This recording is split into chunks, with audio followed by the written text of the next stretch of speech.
Welcome to the Heavy Spoilers Show. I'm your host Paul, aka your friendly neighborhood spoiler man. In this video we're breaking down Spider-Man Across the Spiderverse. The movie has a hell of a lot going on with it, and it ends by setting up the events of its sequel called Beyond the Spider-Verse. Throughout this video we're going to be going over what happens in it, some of those big Easter eggs, and also talking about everything we know about what's coming in that third film. All stations, stop Spider-Man!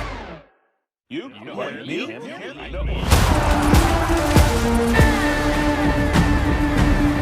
And then I looked at my uncle and... Let me guess. He died? The film has a major cliffhanger, and we end with Miles Morales travelling to Earth 42. This is because the spider that originally bit him was from that dimension, and thus it injected him with its DNA. Therefore, when he attempted to return to his home through using the Spider Society machine, it sent him back to the origin world of the spider instead. This is kinda how the end of the film plays out, but before we do a deep dive on it, I feel like we have to talk about what got us to that point. Who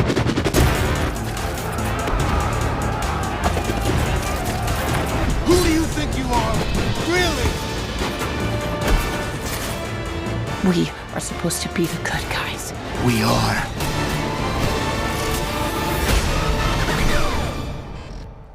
Now, the film is loosely, and I say loosely based on the Spiderverse and Spider-Geddon graphic novels. There's a big omnibus collecting all the stories that was recently released, with the original part of this being published in 2014. Just before this, in the main Spider-Man story, Peter Parker had actually been tricked by Dr. Octopus to swap bodies with him, which led to Pete ending up in Doc's frail and failing figure. Dying before he could reverse the process, we watch as Ock became the quote-unquote superior Spider-Man. Now, nestled in Pete's old brain was a fragment of his consciousness, which acted somewhat like a ghost that looked over what Ock was up to. This, and by just being Spider-Man, it slowly changed Ock himself and he became a better man, which kinda takes us into the edge of the Spider-Verse story. Now, why am I telling you all of this? Well, that's because Superior Spider-Man was pulled into 2099, and we watch as lots of different versions of the characters all united, a lot of which appear in this movie. There's Spider-Gwen, Miguel O'Hara, Spider-Woman, Spider-Punk, Spider-Cop, Spider-Ham, Superior Spider-Man, lots of different ones, and a hell of a lot more. We actually have a full breakdown going over all the different Spider-Men in the film if you want to check that out, but I'll be here all day going over them if we just stick to that. Anyway, the film itself starts off with Gwen in her own universe, trying to be a spider protector of the city. Like all spider people, she's trying to balance her heroism alongside her life, but this brings everything into conflict with this universe's Peter. The first film showed that he was this universe's lizard, but we get the backstory of it all filled in here. The pair were meant to attend a prom just like Peter in Homecoming, but he transformed into the lizard, whereas Peter got Liz. Odd. Now it turns out he'd experimented on himself in order to try and live up to her, and after Gwen drops scaffolding on him, he turns back into his human form. He reveals that he knew Gwen was Spider-Woman the whole time, and at this point Captain Stacy comes in, whose death was of course a major event too. That happened in Amazing Spider-Man 88, and it actually inspired what we see playing out here. Stacy was crushed by falling rubble attempting to save a child during a battle between Doc Ock and Spider-Man. He instructed Peter to look after his daughter, but he of course ended up breaking that promise like he broke her neck. Now, we of course know from the first Spider-Verse film exactly what happened to him, but his death's something that Captain Stacy blames Spider-Woman for. He started hunting his daughter, unaware of who she was, but we learn at the beginning of the film that he eventually found this out. This plays into the ending of the film, which we'll talk about more as we get further into the video, but it's a very important thing that we have to bring up here. His death is of course a major event in the comics, and like Uncle Ben, he's one of those characters that needs to die to define that universe's Spider-Person. She ends up fleeing this reality, and we get a gap of a couple of months from this point where she clearly learns about her father's death. She's come to accept it because she knows that's the cost of being a hero, and she hasn't visited Miles because she's keeping that from him. Either way, death is a big theme in the film, with it also being something that's tied in very closely with Miles. Gwen is tasked with tracking down the Spot, who we learn is on Miles' Earth. Going against protocol, she ends up hanging out with Miles, which has been said to be a big no-no. Miles is an anomaly, and hanging out with him could have a knock-on effect. It's possible this could end up causing an incursion down the line, which is a topic I want to discuss in detail during an upcoming video on the film. Boiled down to its most basics though, hopping through the multiverse can cause a number of devastating issues, and we even get a reference to how Spider-Man in the MCU caused a ton of crap. Don't even get me started on Doctor Strange and the little nerd back on Earth 1999-99. Now, Miguel meets Gwen early on, and he too talks about how the events of the first Spider-Verse film have led to lots of villains hopping across realities. This includes a Vulture, who makes a brief appearance in the film, and he comes from a Renaissance painting sort of world. Now, the Spider Society is trying to stop the multiverse from being messed up, as this can lead to the destruction of reality. As for the Spot, we have some major differences and similarities compared to what we get in the source material. Both had him working for Kingpin, and we learn in the film that he was actually the character who got hit with the bagel at the facility. Turns out he was there at the Super Collider too, and it's such a cool way to tie this film in with the previous one. Now in the comics, Jonathan On was tasked with studying the cloak as a way to copy his powers. In case you don't know, the cloak's basically someone who possesses the powers of being a living portal, and he can access something called the Dark Force Dimension. Controlling it with his cloak, he has the ability to transport people to and from there. That's what Jonathan was studying, and his surname's also a pun for the word spot on, which, being an Englishman, I actually really appreciate. Now, as with most experiments in the Marvel Universe, things went awry, and the Spot was sucked into a portal which he initially thought was the Cloak's one. However, this was a different type of dimension, and it was made of half light and half darkness. Surrounded by portals, Jonathan swam through the dimension, which is when he managed to make it back to the portal that he'd just come through. Realizing that the portals had now stuck to his skin, he had the ability to warp wherever he wanted.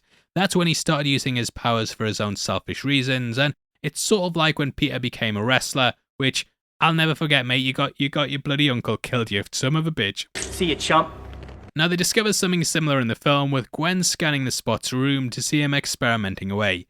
Now the Spot in the film ends up traversing through the multiverse in order to build up his powers so that he can become godlike. Journeying to every Alchemax in every reality that has one, he uses the Super Collider to improve his powers so that he can become someone who controls the entire multiverse. I think, or he just wants revenge. Now, if that first point is true, then we've of course seen something similar in Kang, and though it's still early days in the MCU, he's likely going to have a similar goal. Now, He Who Remains is the endgame of those who control all realities, and it's possible that we'll end up with some teasers towards him in Beyond the Spider-Verse if they decide to lean more in with the MCU. Which, with the way stuff with Jonathan Majors is going, might just want to stick to Morbius. Anyway, we discover that Miles shouldn't really be because the spider that bit him was actually a spider from an alternate universe. If we cut to the first film, we can catch it glitching out, and there's also the number 42 on its back, which denotes the universe it comes from. The number 42 popped up several times in that film, and it was constantly there in scenes to give little hints towards this. Also, it's been said this was chosen because it's the number Jackie Robinson wore, who was the first black baseball player in the NBL. I do remember reading that at the time, but every time I brought it up, someone said it's wrong. But yeah, it's out there, so I thought I'd talk about it. Also, 42, it's the answer to everything, which if you read Hitchhiker's Guide to the Galaxy, you know that's a fact. Anyway, back to the point, Miles shouldn't exist, and the Spot messing with the multiverse has very much led to his creation. Now, upon following Gwen to where his next target is, we arrive in the world of Spider-Man India. In the comics, Pavita Papakar's family ditched life in their village to move to Mumbai after he gained a scholarship at a school. This is of course similar to Miles in the first movie, and the kids there made fun of him because of his poorer upbringing. Also, they changed things up with the location and simply turned Mumbai into Mumbattan, which is a nice little touch. Now, he encountered an ancient yogi who gave him those spider powers, but he initially just used them for his own gain. Ignoring someone being attacked by muggers, he returned to the scene to find that his uncle had leapt in to stop them and that he'd been critically injured during this.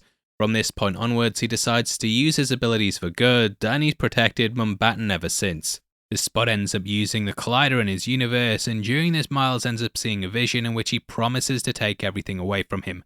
The Spot has a vendetta against Miles because of the first film, and also due to him making fun of him during their early encounter. This is when Miles sees a vision of his father dying, which we come to learn is known as his Canon Moment. Every Spider-Man origin story is marred with tragedy, and though Miles' Uncle Aaron died in the first film, the universe demands more blood. His dad is due to become a police officer within 48 hours, and this is the event in which he will die at. Now we see the effect with what could happen if Miles was to change anything, as he saves the Mumbattan equivalent to Captain Stacy, which causes a quantum collapse. Thus, in order for the universe to stay stable, Miles has to go and let his father die. Now, if you played the first Spider-Man PS4 game, then you'll know a similar thing happened in that, and during a section you got to play as Miles before his dear old dad was killed. This is supposed to be a defining moment in the character's life, but Miles is unwilling to let it happen, whereas the others have just accepted it. This is of course seen in Gwen and also Miguel, who gets a slightly different origin story to what he had in the comics. In those, he didn't really have a quote-unquote Uncle Ben moment, but here they've gone on to switch things up. Miguel wanted a family, and thus he travelled to a universe where a variant of him had died and left them on their own. However, in stopping a canon event, it destroyed the entire universe, and now this grief has caused him to be angry and bitter at the world, or worlds. Now, rather than working like an incursion, an extreme alteration has disastrous effects, which he's now trying to stop from happening in every reality. Miles is the one who wants to change things, whereas he wants things to just stay the same.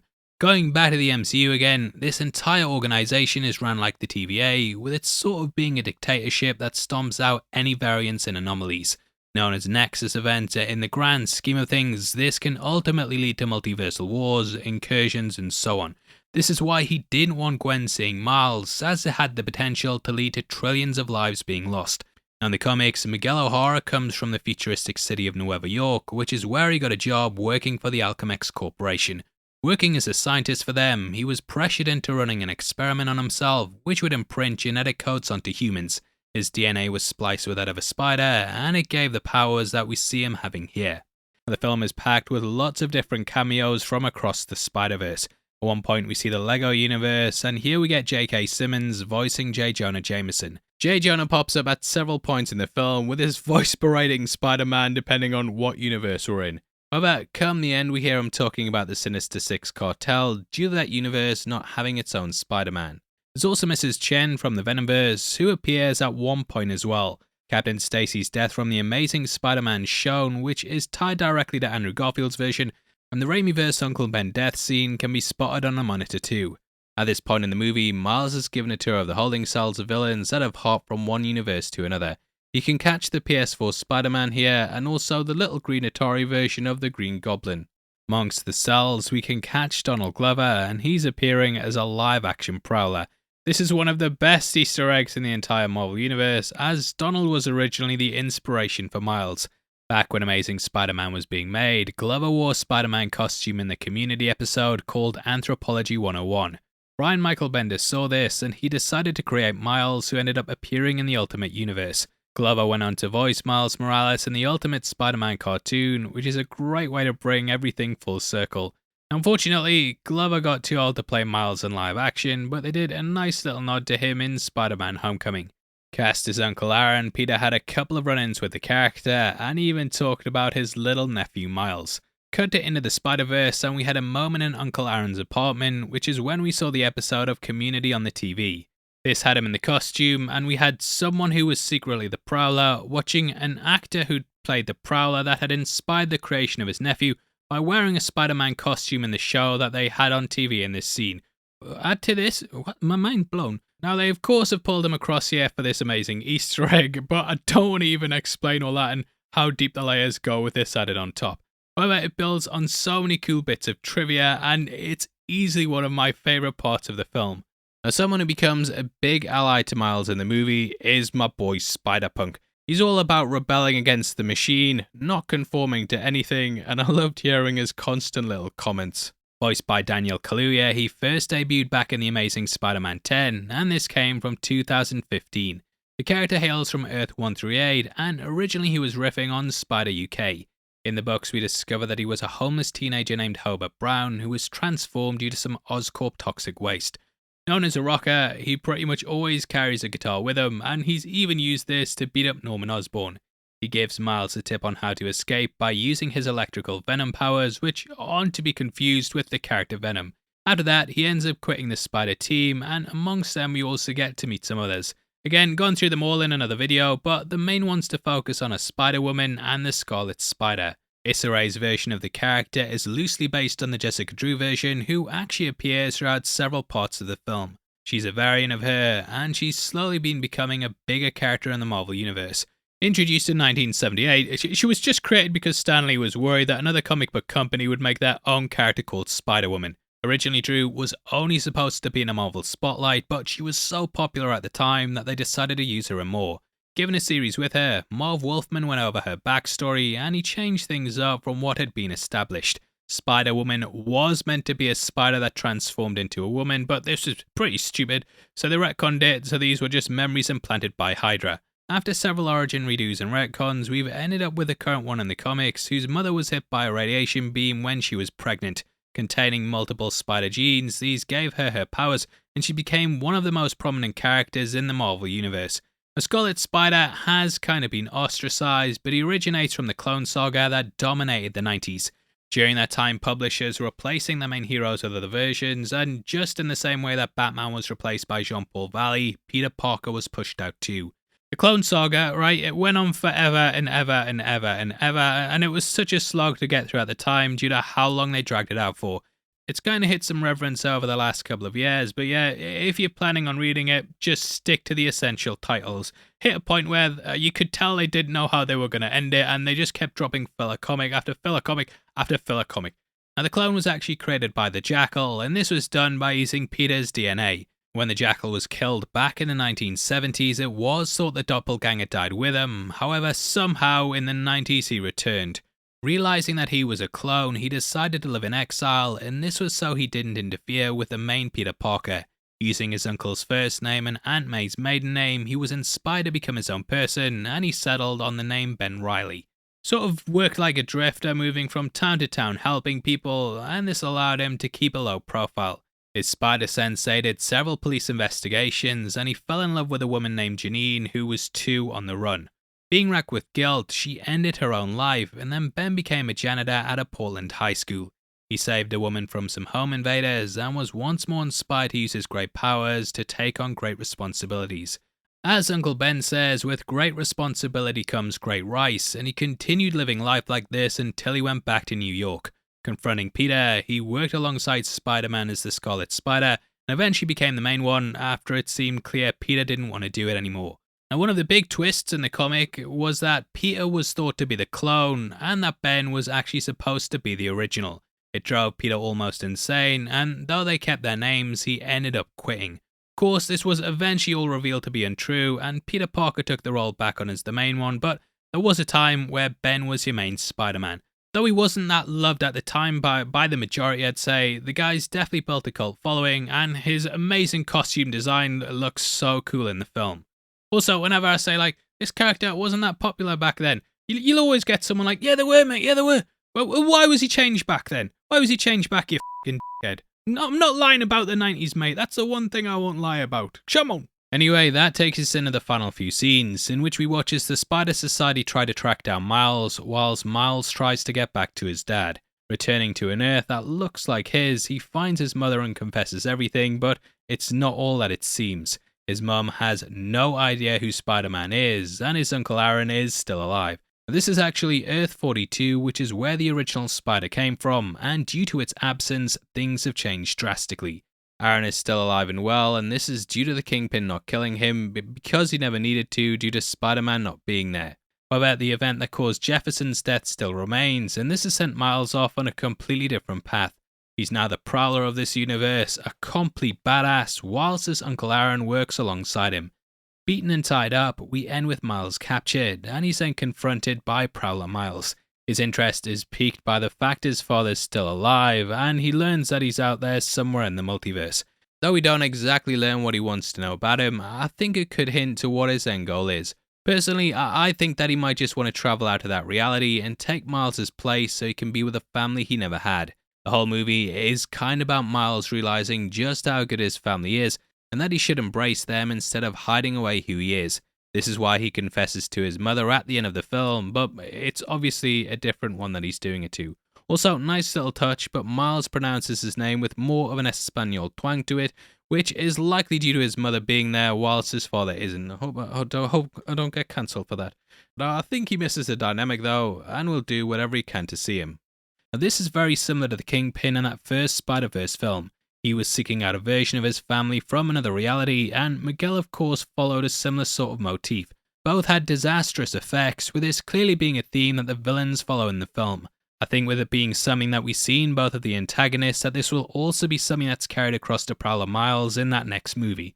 I know Miguel isn't someone who's an out-and-out villain, but when we look at the movie, he's definitely the person who's painted out as the guy that Miles has to overcome. After watching an entire universe being destroyed, he's realised this isn't the way to live, and instead has decided to stop everyone else from doing this. Now I can see the roles reversing once we get into Beyond the Spider-Verse, as Prowler Miles will likely want to travel to the universe where his dad's alive.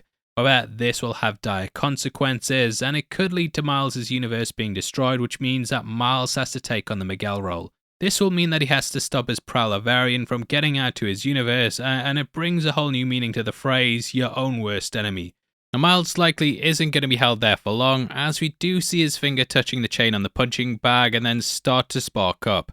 He's of course escaped using his electricity powers before, and therefore I don't think that he's going to be held in place very long. That could kickstart the next film with a big action scene, and another thing I love about this scene is that he's tied up to a punching bag.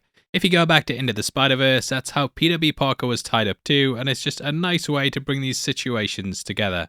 Now we of course also have this spot as well, and I think, theory time on this, but he may end up befriending Prowler Miles because he knows it will aid him in destroying Miles' universe. On his Earth, we know that Miguel and Ben Reilly are there too, and thus we could get a big action scene between these and the Prowler version of Miles, and also this spot. So I think the next film will once more be a multiverse hopping movie in which we watch a dark version of Miles attempting to get across it. I actually really like the idea that the ultimate villain of the trilogy could end up becoming a dark version of Miles, which shows what he could have been if things had have worked out differently. Now Miles is going to need all the help that he can get, and that's going to come in the form of Gwen. Across the multiverse, she was sent back to Earth after being kicked out by the other Spider people. She returns home to find her dad, who has somewhat forgiven her, and the pair have it out and basically talk about the whole situation. Realising that he'd be unable to actually arrest her, he gave up the badge, which also has a knock-on effect. Now Captain Stacy will no longer die in the line of duty, which has altered the canon event that would go on to become a defining moment. However, the world doesn't end, no black hole is created, and this could potentially show that things can be diverted. We learn that the original Spider-Man from the first film was also never meant to die, but Miles getting in danger changed that moment. That universe didn't end either though, and thus there is the potential that things can be changed. I think we might learn a bit more about what happened with Miguel, and potentially didn't tell us everything about what triggered the event. However, we did see it happen in Mumbattan, so who knows how it's played out, but I'm guessing we're going to learn more. Either way, I think if we look at it all, then this is Miguel's fault, because his actions and need to control everything has led to more things going out of whack. Now she's left knowing that she has to rescue Miles, and thus she goes and pulls in some allies. These are the Spider-Verse people we met in the first film, along with Spider-Punk and Spider-Man India. Spider-Bite's there as well. I haven't even talked about Peter B. Parker and his daughter, that's a whole nother thing. This is how dense that movie is, but it's just one big reunion of the old Spider family and a couple new additions. Your boy Nicolas Cage is back, Spider-Ham has returned, and Penny Parker has a much bigger mech to fight off against these upcoming threats. Now the way I see things going forward, and big view time for this, is that we have Miles being someone who could cause an entire universe to end up being destroyed. However, this won't be the one that we followed, and instead it'll be the Prowler version that we're introduced to at the end. Stopping him will be of the utmost importance, but unfortunately Miles will likely have to let his dad die. Though he's desperate to keep him alive, Spider-Man's all about sacrifices, and this is something that's integral to the character. If we look back on the history, even without Uncle Ben's death, Peter had to stop himself from being with Mary Jane at the start of the first Raimi film. Though she came to him at the end of Spider-Man 2, he had to go off and help the police because his duty was calling him over her. The Amazing Spider-Man had to give up Gwen at the end of that first film, though we kind of went back on that and we know how it turned out, and the MCU version had his own things too. No Way Home had him giving up his entire life come the end of the movie, and though he promised to tell MJ about their life, he couldn't bring himself to do it. Seeing the cut on her forehead in the donut shop made him rethink things, and he had to leave both her and Ed behind in order to keep them safe. Though Jefferson doesn't die in the comics, he did die in the game, but this could also show the two ways that things may go. Firstly, his death would allow for the universe to be safe, and this is so that it doesn't come crashing down. However, if he saves his dad, that's gonna have massive ramifications that will destroy reality as he knows it. Left with little options, Miles has to decide whether the needs of the many outweigh the needs of the few, and it's a big way to take things that massively raises the stakes. Now there is the possibility that his death can be diverted without affecting anything, but yeah, let me know below exactly what you think. Now those are my thoughts on the film. Bear in mind we're dealing with me just coming out of it, and there may be some recency bias that turns me into the Schiller man. Saying that though, complete banger. I think right now this sits as being one of the best comic book movies of all time. Yes, that's right, shilling right now, but yeah, coming out of it, I just can't imagine how this could have been any better. It's a step up from that first film in every single respect, and it delivers masterfully on not only a technical level, but also a storytelling one too. It's got heart, incredible action, some of the best animation I've ever seen, and a number of deep cut Easter eggs that Spider-Man fans will love. In my reviews, I often try and bring up other mediums to talk about how I feel about films and shows, and I actually think I have the perfect comparison for this. Looking at everything in it, I think it's sort of like a video game sequel, in that the creative team took what they learned about that first film and improved it in every area. For example, I've been playing through Jedi Survivor recently, and when you compare to the first, you can see how they used the foundation of that to then go and build something that was bigger in scope and scale, and far more advanced than what's come before. With Across the Spiderverse being a digitally animated movie, I feel that a similar sort of process has gone on here, and though those things from that first film are still in place, we have a clear evolution in every single area. On paper, this feels like a film that should implode because of how much is going on in it, but somehow it manages to bring all of its elements together to tell this overarching incredible story.